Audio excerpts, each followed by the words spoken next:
Welcome to the Rock and Roll Podcast Plus One, your all access pass to the people who make the music we all love.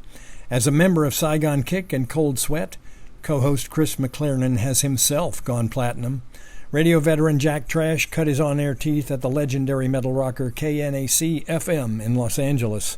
And together, Jack and Chris talk to friends old and new, and you are on the guest list as their plus one.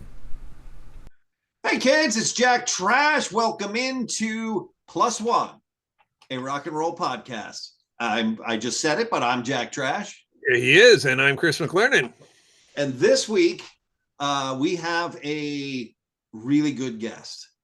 Yeah, there's few you can say like are literally metal legends. You know, it's really rare, and because it's that the word legend is thrown around a lot. Yes, but this one he kind of fits. I think he does too. It's Dave Ellefson, the former bass player from Megadeth. Yeah, and you never know, he could come back. He's done it before. Oh yeah, for sure. But Dave Ellefson, that is not all he does. No, and much to my surprise, not all he ever listened to. He was not as much of a metal. He is a metal dude, but there's a whole lot more coloring on that palette. Yeah, absolutely. This guy also writes books. He does. Produces movies. Yep. And he's in like 13 different bands. Right. I don't know if it's 13, but I know he jams a lot. Yeah. And he's a minister. That's right. So there you go. So he is someone who is, I would think, very rarely bored. Yeah, and the definition of well-rounded. Yes. And apparently is just fine not talking about himself. Yeah, I noticed that, which is, again, kind of coming from my end of the business, a rarity. Yeah. Really. So enough about me. Let's talk about me for a while. Right. But yeah, that was definitely not the case. Yeah, he's a great talker. This interview, which you're not going to see, the very beginning of it, he was like 2 minutes late. Right. And he came on apologizing because he was on the wrong Zoom link. And it's like, dude, you're Dave Ellefson. You don't have to apologize. Right. You got here. I'm okay with that. Yeah, it was all good. So here's our conversation with David Ellefson. All right. Well, what we like to do at the beginning here is give you the floor for 2 minutes, and you can talk about whatever you want to talk about for 2 minutes, and then we get you. Right. Could be, whatever you got coming out, whatever you're doing right now, what you want to do, so on and so forth. Sure. All right. Well, my name is David Ellefson, and nice to meet you, Dave. And hi, Dave. Thanks for giving me the microphone. So look, Bass Warrior Tour coming up across Europe, mid-February it's getting extended. It seems like every couple of days I get more and more offers. Say, hey, can you stay another week? Can you stay another week? So I'm going to say till end of March at this point. So what started as a 3-week tour has turned into probably at least a 5-week tour now. And I'll probably have to put a cap on it at some point, but yeah, it's nice. So that's that. So I'll be, it kind of started a concept I started with Bass Story a few years ago. This will be a bit more of kind of a full band, more of a concert thing and not such a total storyteller kind of vibe, but there will be some interaction and storytelling and stuff. And that'll probably alter every day depending on how well the audience understands me in Lithuania and Slovakia and Poland and these wonderful places I get to go for this, which is really fun because these parts of the world, they can't always take big rock bands, into their cities and countries. So, I can go swiftly and deftly into their areas. So that Kings of Thrash has some shows coming up in California here in December. And who's involved with that? The Kings of Thrash is me and Jeff Young, former Megadeth. Sure. Chaz Leon, Fred Aching. We basically do what we're doing right now is the Mega Years, which is basically 80s Megadeth stuff, some deep cuts, stuff off Killing Is My Business, Peace Sells, So Far So Good So What, some other new wave of British heavy metal. things that were influential into our thrash genre. So, kind of harken back to the earliest days, again, 80s thrash stuff. So Metal Allegiance in NAMM, January 25th at the House of Blues. Metal Allegiance is going to be playing, and Dieth will actually be playing our first U.S. show on that bill as well. Cool. So we'll be doing probably a half-hour set, and then change a t-shirt and come out and be Metal Allegiance. So a ton of stuff. Busy day. First, you've got this tour booked in March in Europe. Is there any trepidation about that with the way the world is going right now? No, not at all. Good. I think you can't. For me, I don't sit around and, first of all, I don't read the news. I don't get the newspaper. I don't watch the news. I just, one day I heard that in church. The pastor said, "Yeah, I don't get the news anymore. I don't get the paper." I thought that was odd. And then I went to the driveway the next day on Monday and picked up the newspaper, the Arizona Republic, going, "They're right. It's all bad news, right? And who needs this, right?" So I stopped getting the newspaper. I stopped getting the news. I don't have it on my phone. I pretty much just delete it or move past it if it comes up. And honestly, I'm sorry to hear that parts of the world are having strife, and we all do. We all have good days, we all have bad days. What happens over there, wherever that may be, usually doesn't directly affect me and impact me. Say a prayer for them and move on. So for me, it's more about, I can't do much about most of it. And I learned on the Rust in Peace tour, the Gulf War broke out, and everybody was coming home. David Lee Roth and Cinderella, and everybody was coming home. We went over, we said, what, fuck it, Holy Wars, we're going in. And we went over and did the tour. And, was it impacted sales-wise a bit? Maybe, I don't know. Who knows? I mean, people still wanted to be entertained. It wasn't affecting them directly in Germany and France and England. So, fuck it, you go. I mean, you can't live life based on what ifs. You base it on facts and the information you have at the time, No, go with the what is, not what if. What is, exactly. Yeah. Right on. Let me back you up. Good. Travel safe. You I want to back you up when you said tunes that influence you from the new wave of British heavy metal. What would some of those be? Look, Motorhead, certainly early Def Leppard. We've been playing, we'll add things like Wasted off the On Through the Night Def Leppard record. We'll play Swords of Tequila by Riot, which, although they're not British, they were kind of our American counterpart to that scene. Absolutely. One of my favorites is the Metallica No Life Till Leather demo. That's the first thing I ever heard when Dave played me that in his apartment back in June of 1983. Several months before Kill 'Em All came out. So that was kind of my that was my earliest introduction to Metallica. I love Jump in the Fire. It's one that I could actually play on guitar if I needed to, it's just kind of this pentatonic riff. Yeah. But I love it. And so we added that into our repertoire. In fact, Jeff Young was just texting me right before we got on this call. So we're going over some other songs. So, while it's been, kind of a Megadeth centric set list, it's becoming less and less, just because we're adding some of these other outliers, into the set, that, again, we're the inspiration. I think people come and see it because they want to see us play this Megadeth stuff, of course. But it's fun for us to just sort of give homage to, what gave us our start. Right. It gives you that vibe of that fun of like, we got the song right and we're playing it all together, as a kid. Yeah, I mean, and even Metal Allegiance, we've done that over the years. We all share the same record collection. It's not only is it some Anthrax, some Megadeth, some Testament, some Slayer, whatever the songs we've played, which is kind of the Ringo Starr concept. Like whoever's in the band, we play one of your songs. Everybody pitches in and plays one of each other's songs. But just as much was, playing, some Judas Priest, Maiden, Motorhead, the stuff that gave us our start. And, it's,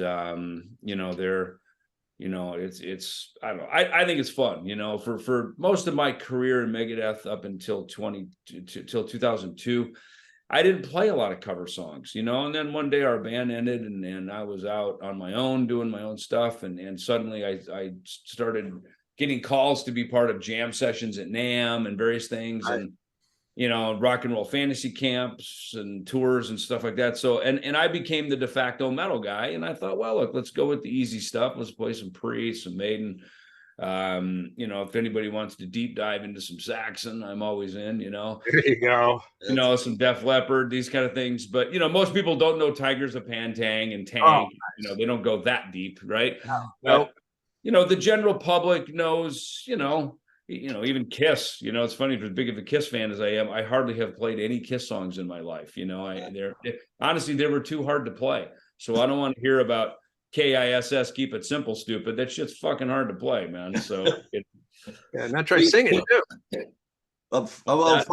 Following you on Instagram and social medias and stuff, you've had a very good couple of concert weeks. Man, you know, it's funny. So I always say I go see Kiss to remember. I go see Kiss play concerts, so I remember why I play concerts. Right? Yeah. They are the de facto heroes of my life. Superheroes in the makeup, of course, heroes just as humans and friends and professionals who have, you know, laid the track for all of our train to go down, you know. Yeah. Same with Metallica, you know, they, you know, we're friends with them. Of course, we grew up together. You know, my own career is a branch off of the Metallica family tree, sure. You know, and I love that they say that, you know, the Metallica family. And when you're there at the show, you feel like you're part of the family, you know, and they're kind, they're gracious, they're cool guys. Their whole organization is a well-oiled, you know, huge operation. It's like the Microsoft of metal, you know, and you know, and it's run very well, you know. And then when the lights go down and the show starts, all that goes away, and you're just watching, you know, to many 4 superheroes, to me 4 awesome friends kicking ass, playing great songs, you know, most of which I'm a fan of, you know. Right. And I say most because, you know, I'd say up through the Black Album, for sure. Load, Reload, I like those records. You know, those records all have good songs on them, some couple of great songs. And then after that, you know, look, I was busy doing my own stuff, and, you know, we all kind of went our separate directions there. But, you know, I think Hardwired is great. That's a super great record. Yep. And you know, so you know, it's I love the whole look of 72 Seasons, the yellow. It's, you know, I love it. You see a billboard in England, right, that they put up on their social media. It's just yellow with a little tail of the M of the logo, and you know what it is. I mean, to me, it's like seeing the Apple logo. You see it, nothing more needs to be said. You know, and I just admire that, because like Kiss did for us, Metallica busted through all the big doors and laid the track for our trains to all proceed through, you know. So you know, well, and those two bands if they have one thing in common, it's work ethic, for sure.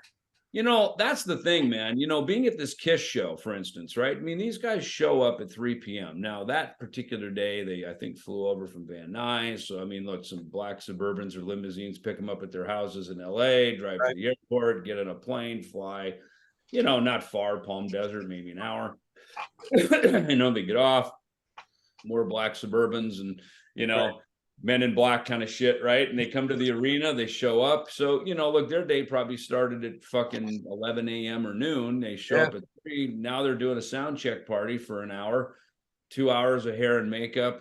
Then they're doing VIP fucking the meet and greet thing where you stand in front of them and they take the picture. And then they go on stage and fucking play for 2 hours. And then after that, Gene and Paul have more, you know, stage used guitars, meet and greets. I mean, that's a fucking 15-hour day, man. And these, you know, Gene and Paul are in their 70s. Most people at 72 are retired. They're playing golf. They're just fucking off, you know, or like living at the beach or whatever. And these guys are out working hard or harder than anybody. So if anybody thinks it's, you know, it's simple, it's not, you know. And to be back inside the Keebler Elf factory, you know, for those of us who are of age who saw the Keebler Elf commercials making cookies back in the day, you know, the elves at Santa's, you know, place, you know, it's a lot to make the donuts, man. And same with Metallica, man. I mean, you know, it's like those guys put in the time, man, and there's a reason. And, you know, look, this no repeat weekend that they do. I mean, That's impressive.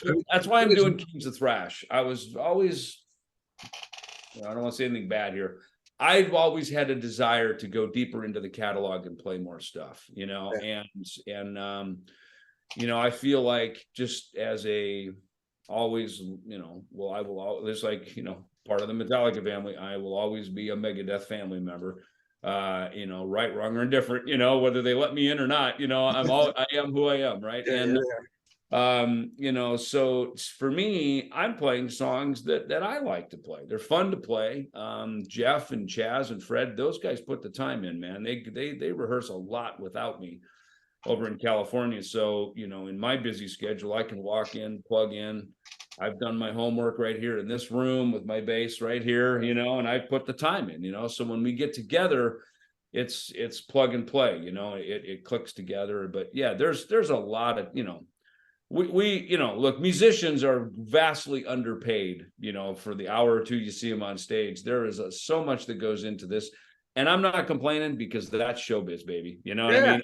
Our job is to walk on stage, make it fucking pop, look amazing, give you your dream show, so you go home just floating, and then we pack all that shit up, move on to the next town, and do it for the next bunch of people. That's our job. I'm not complaining at all, but it's you can see these big bands, and these guys are not phoning this shit in, man. It's real work. And especially think about it. You said the 72-year-old guy, not just working every day. He's not going down to the office and working. He's wearing a costume. He's wearing boots. He's wearing a bass. He's wearing makeup. He's wearing, maybe something on his head. Just saying. There's lights. There's all that, all the pyro that's going off. I mean, that's not your usual office. And Gene is just doing it 3-4 times a week. That's incredible. I mean, Gene's got 30, 40 pounds of stuff on him. Easily. Become the God of Thunder. Paul's flying over the fucking audience on a trapeze. It's like, who the hell would do that? You know what I mean? It's like, still see ya. You know what I mean? And here he comes. You know what I mean? And it's just, most 70-year-olds would be falling off that thing, and in rehab, you know what I mean? But he's out there looking like he's fucking 25 years old on the cover of fucking Kiss Alive. You know what I mean? It's all super impressive, man. Yeah. And to that point, I saw them in Miami outside in August, and it was blistering hot. Right. Yeah. And they finished the set, and the only thing that I can think of is, God, they want that 5 minutes of air conditioning before they're coming back for the encore. And Paul Stanley goes, look, this venue has a curfew. If we leave, we can only come back and do one. We want to do two. And and sitting in front of me are 4 generations of Kiss fans. And I went, that's why. Totally. Yeah. Well, it's funny at the sound check party. So my friend bought the stage used, Scott, from who owns Asylum Records here in Phoenix. Big Kiss fan. In fact, I bought my Kiss lunchbox from him at his store. I think I traded him, or so I gave him some autographs. He traded me. But, and me and Jeff Young are actually going to go do a signing for him on Black Friday.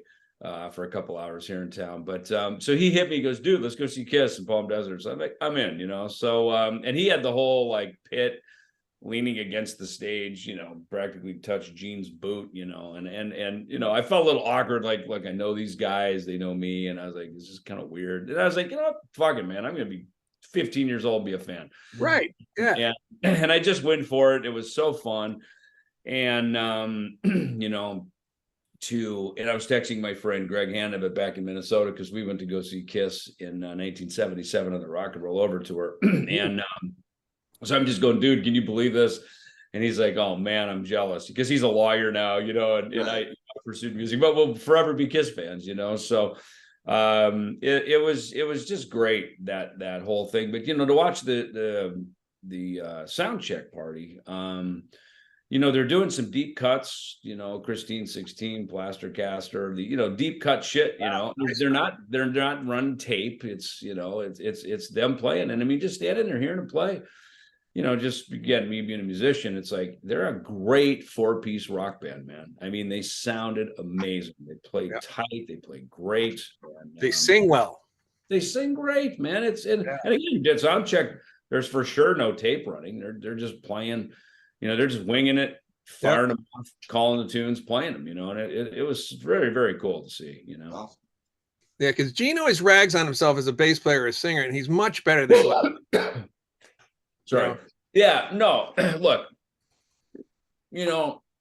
yesterday I saw my friend Ricky Warwick from the Almighty, Thin Lizzy Moss, right? He came out here to Phoenix, and it's weird. There's a Warnstar Clothing grand opening thing. Hadn't seen Ricky in a couple years, but I'd never seen him do his acoustic thing before, and it was so cool watching him play Thin Lizzy. And he gives all these backstories about how Phil's mom came to the show, U2 came to the show to see kind of this big show that they did in Dublin when they came out as Thin Lizzy again, honoring Phil in it and stuff. And to see the sort of singing and playing is this, right? You're doing two different motor skills, and to see Ricky really execute it, you could sort of see the double thought life, going on in his brain, of how it was doing it. And it was super cool to see it. Of course, I do it now in Dieth.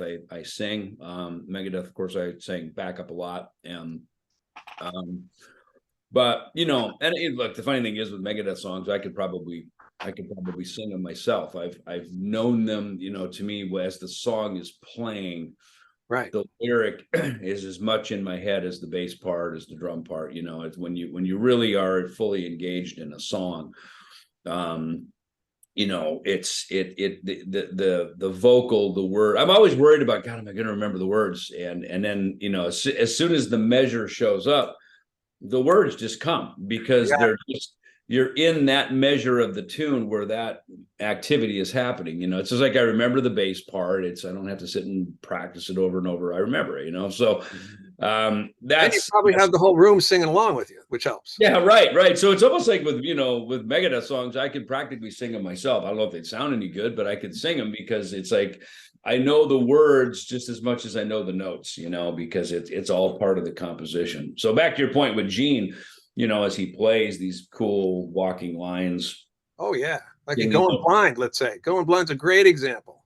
Yeah, right. And look, the Strutter bass line is masterful. I mean, masterful. That is a study of Motown bass playing, if there ever was any, and of course Paul's doing most of the singing on it, but it's like just the walking lines. And as I took jazz studies, then I understood how walking bass lines work, right? I learned them early on, but it wasn't until I played in jazz band in high school that I understood, okay, here's the chord changes. These are the notes that are legal within that chord change to play, and how they transition up to ba, ba, ba, ba, ba, after they move up to the next note, the next chord change of the song, and Gene, and probably being a Paul McCartney fan that he claims to be and everything, would play the. But it's funny, Paul wasn't a bass player. Paul was a guitar player. So people go, "Oh my God, Paul McCartney's such a great bass player." Sure, if it was, I've never met Paul. He's probably just writing parts, and he's picking up the bass and just kind of like, I don't know, playing along and playing and singing. I don't know if sometimes I wonder if he put as much thought into it as people think. It probably is just something that's very natural to him. Yes.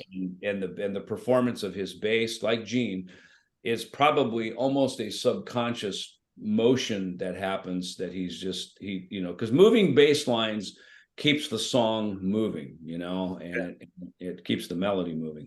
Right. Well, I think McCartney, if I'm not mistaken, grew up with a father who was a piano player. So if he heard left-hand piano in the house, he's probably already thinking, here's bass on one side, here's melody on the other side, right?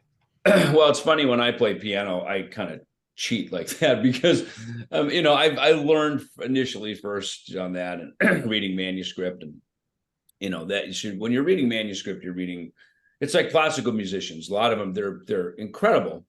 I have a good friend. He's a concert pianist, but he goes, I can't ad lib at all. If it isn't on paper in front of me, I can't ad lib. No, it's like a player piano. If you pull the thing away, they just like stop. I hate that. To me, that's like math. It's like work, and I hate it. So to me, I like rock and roll and jazz and these things, which are much more, they're more fluid, And I would say, twice is a mistake. Once is jazz. If you play it twice, it's a mistake. So if you only make the mistake once, fuck it, it's jazz. I have a friend who's an amazing piano player, and I wanted to like play a part for something I was writing, and I said, okay, it's just an F major 7 chord, and she literally said, "What's that?" Yeah, no, Like, 100%. you're kidding. And she's like, "No, I have to see it in writing." I was like, "Oh man." And people ask about theory. I go, don't get too deep into theory. Theory is like science. It's science. You see a bottle of water. All right. Does it taste good? Yeah. You thirsty? Sure, drink it. Done. Right. You don't need to get into knowing the particles of the cloud and the this and the that. I mean, you can if you want, but if you're thirsty, like, don't die of thirst learning how about the water. I guess is what I'm saying. So it's the same with music. Play it if it feels good, if it sounds good, if it makes other people in the room get excited, you're onto something. And look, the language of music. I remember the Beatles. There's an interview I read about them where they didn't have much musical knowledge. They were just kind of dudes in a band, and then they started to learn the language. And they said what it helped them do is it helped them communicate with other musicians, especially in the studios. They started getting strings. Right. Other musicians came in. Yeah, suddenly you can say, hey, on an A7 chord. Now you can communicate, like if you're hiring a professional, maybe a full-time studio musician, that's a language they would understand, rather than I don't know, bro, 3rd fret E string, dude. It's like like a lot of us band guys. That's why I hate drop tuning shit, man. Like with F5 in the early 2000s after Megadeth, I was doing a lot of this drop tuning, which to me kind of started with Alice in Chains, at least as a sort of approved sound, to the mass. Yeah, there was some before like Sabotage. I think tunes down to C before that, but I mean, Sabotage and a lot of guys. Look, it sounds great. I love it, but as a guy who was formally trained, when I see a bass, a 4th string, I want to hear an E or whatever that is. If you drop it to some tuning, and now you're just sort of playing notes, it's now you're kind of going, what fret is that? And all of a sudden, like my whole so is that a D? It looks like a D. Is that a D? Oh no, it's actually a C because we're dropped, or you know what I mean? So it's at some point I stop even being musical. I just start going, all right, it's the fucking 10th fret of the E string, whatever that tuning is. Yeah, exactly. Now it just becomes patterns. Jeff Young and I talk about that too, because he's a formally trained guy through GIT and stuff.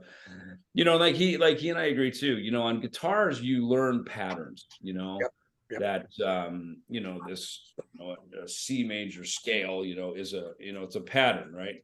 So you learn that pattern, and then if you say F major, okay, you just move that same pattern up to start on F, right? And so you kind of do that. On a piano, you learn things are in octaves, right? So that instrument is broken up in octaves. So the way I kind of cheat on piano is, I usually play octaves on the bass, like a and then I can kind of play arpeggios, and I took some lessons from a kid. He was actually a guy that Dave saw play at a Boys and Girls Club thing, and he now works for David Foster. He's risen to the top of the rank. That was good. That's a good move. So he came over to my house, gave me some lessons. I mean, the kid is just he's a genius, right? But he really just had the heart and soul of piano. And he told me, he goes, don't look at the piano as a melody instrument. Look at it as a percussion instrument. And so, like it's almost like you're playing bongo. Or vibes or something. Right? Like, now all of a sudden, like I hear like Honky Cat from Elton John. Honky Cat, look at the Honky Cat.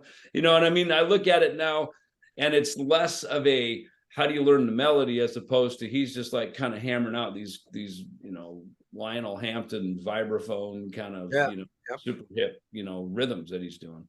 Wow, that's awesome. Now, did you start on bass or did you start on something else? It was my parents had a Wurlitzer organ that they just bought, so I had to go take lessons from the church organist, which taught me the treble clef on this hand, bass clef on this hand, because there was two keyboards, and then the bass pedals down below were bass clef. So I learned to read bass and treble clef manuscript, and then I took up tenor saxophone. B flat was the concert pitch for that. So I sat in the orchestra kind of in the middle, Gotcha. And so so that was, it's my musical training. So then when I got into the bass at age 11, I went and I bought a book by Mel Bay. I bought Electric Bass Volume 1 and I brought it home and I could read bass clef. So I could, I needed to learn the notes on the neck. Sure, where they were. Once I learned the notes on the neck, and this book helped me, then it's like man, as long as I know the notes on the neck, I'm good now. I'm cool because I had the musical training from saxophone and from the organ, so that made it a lot easier. Wow. So then from there, what was the first song you heard that made you just go, "Holy shit, what is that? I got to play it"? Sweet Ballroom Blitz. Yeah, nice. That was the one. Anything with a sweet. Game over.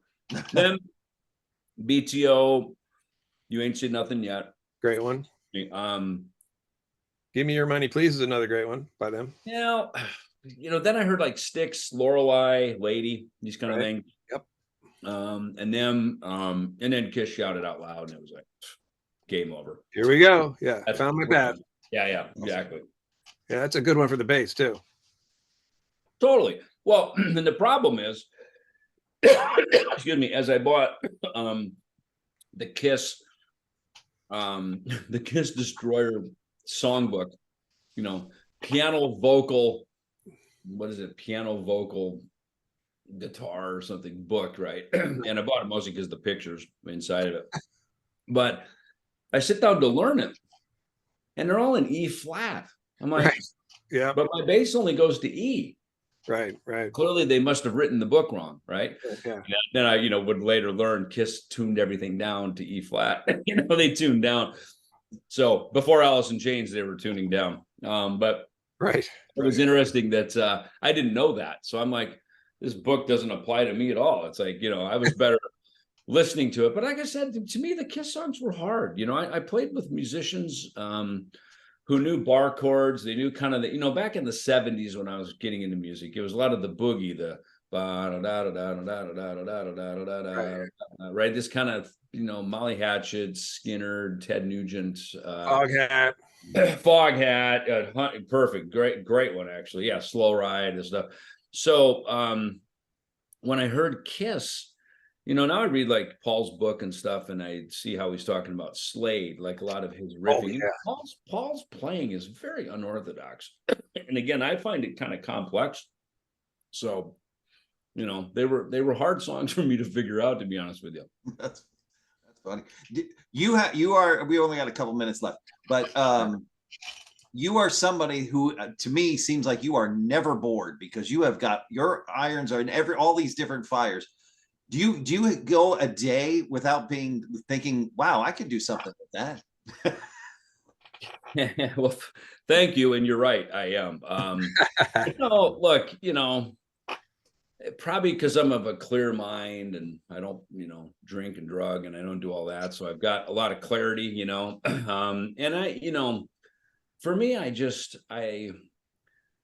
music is all I ever wanted to do. And not just playing music, but, being a rock star, being in showbiz, being, the big game, man. That to me is where it's at, like if I was a pilot, I wouldn't be satisfied flying a Cessna, I'd be better in the, in the fucking left chair of a, 787 Dreamliner, that's, I would always be aiming for that, so.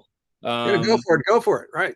Yeah, I mean, so it's, for me, I'm just so thankful for all the people that I've gotten to have a journey with, some of them for many years, some of them for a short period, but they've all, we've all served a purpose for each other. And I think that's kind of what it is, now, my mantra these last bunch of years has been play music I like with people I like, if I like the music, I'm in. If I like the people, I'm in. Look, obviously, if you can make some money at it, great. But I never have played music for money. And a couple of times that I ever agreed to something because people said, "Oh, the money will be great," I never had fun.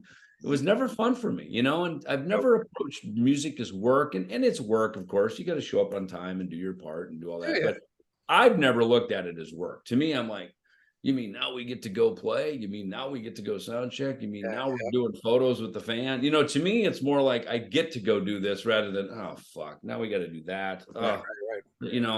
to me, when you get like that, and I've been around some grumpy people like that, it's like, dude, hang it up, go work for Ford Motor or do, go, I don't know, Yep. Pull shots at Starbucks or something. Like this isn't for you. It's like, dude, we get to play. We don't Yep. have to play. We get to play. Yeah. Well, and you're playing music. You're not working it. It's playing it. Dude, play. So there's a lot of 4-letter words. Play is one of the better ones. Yeah. It is. Play. Totally agree. I love to play, Right. So those are better. That's awesome. That's awesome. Again, thank you so much for taking the time to do this with us. You're welcome, you guys. Thanks, Thanks, guys. See Take ya. care. Bye. Take care. Bye. That was a fun conversation. Yep. So out of all the bands that he mentioned, which is the one that kind of jumped out at you as like, whoa, really? Well, I think kind of that musical trope we have where we ask people what was the song that jumped out to you. The last band I would have thought in the world he would pick was The Sweet and Ballroom Blitz. Yeah. I mean, I figured he's going to go, Venom in League with Satan or something, because that's what everyone did. No. That and the Kiss stuff. No idea he was such a big Kiss fan. No idea at all. And full on nerd. Like he's in. He's in. Got the lunchbox and everything. Yeah. And we've talked about this before too, and I love talking about it with the guests, is that if you maintain that fandom, it's really important. It's important, and it's also, I think, proportional to your enjoyment of what you do. Yeah, exactly. You don't forget it, because it's vital. There's just something about that fuels you. Right. So between that and the fact that I didn't realize he had such a vast musical background either. Like when he started playing bass, he'd already had 3 or 4 instruments under his belt. Yeah. Whereas like when I started playing guitar, I only had guitar. Right. That's it. But I was like, why is he so good? Well, here it had this huge foundation, and which he seemingly kind of took for granted. Yeah. Like you were saying, like, oh, sure, it means this and this and this. Right hand, left hand. Sure. Oh, I get that. No, I didn't get that. I don't know what you're talking about, dude. I was just glad to get through a Beatles song. Right. Meanwhile, you're playing trumpet and tuba and bassoon and noble vibes and play bass guitar now. Yeah. Okay. Now that makes sense. Like if you listen to his isolated bass tracks on YouTube, like they're just so precise and the technique is just killer. It's like, well, now I know why. It's not just ability or just a dumb gift. Right. Well, that's a lot of work behind that. A ton of work. And what gets me about what you guys are able to do is not only play it the way you can play it, but then pull it off live while moving around. Yeah.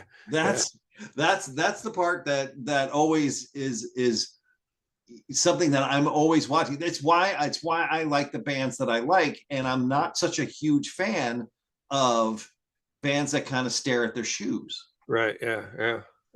Are you into this or are you not into it? Right. Well, and I think we talked about that with Dave. We talk about, I'm sure, with people in the future and in the past, where if you have an athletic background, I think that also plays into it. Sure. I think it does. I mean, a lot of the really good musicians I know who are at a high level of entertaining physically, like jumping around, were all jocks. Yeah. All of them were. Yeah. The guy behind there on your left shoulder there, still, when I was hanging out with him in 1989, 90, he and his brother still held track records at Pasadena High School. It's crazy. And Alex's kids are, one of them is definitely some sort of Olympic event, something like, the decathlon or pentathlon, something. I mean, like high level. Yeah. Athlete. So yeah, you got to be able to move around. As Rich Ward says, your shoes aren't made of concrete. Move it. Right. And there's got to be, I would think, you probably answer this question, but if you're getting ready to go out on tour, is there a segment of time before you get out there where you're actually physically training? Oh, absolutely, you are. And if you're singing, you have to make sure your aerobic capacity is up, because that's the first thing you run out of gas is while you're trying to sing, and then you lose your technique, and then you blow your voice out. Right. But the musical thing for you, what do you notice from Dave? The Kiss was the big one. I mean, he was big into that, and yeah, he was. I thought it was I thought it was very interesting about the Metallica thing. You know, being able to, because it seemed, I don't know, and he didn't say it, and good for him for not saying it, but it almost seems like that might have been taboo had he still been in Megadeth to actually go hang out with Metallica. That's a good point. Yeah. You know, it's what it's sleeping with the enemy. Yeah. Right. So yeah, but the whole bit with getting the Kiss lunchbox, I was like, yeah. Right. Again, you know, the fandom, that's what propels you. And it's one of those rare, maybe sports are similar, where you're a fan of the business and then you get in the business. And then you get to participate with the people who made you want to be in it. Right. And that's a rare quality that this I think one of the few careers that this business is that can do that. Right. I remember the first day I was in the first radio station that I worked for. I got pulled into the guy that was doing the hiring. His name's Tom Marr. Great man. Rest in peace, Tom. He said to me, before he even hired me, he said to me, try not to get jaded. And I have taken that to heart, and I've never been jaded by it.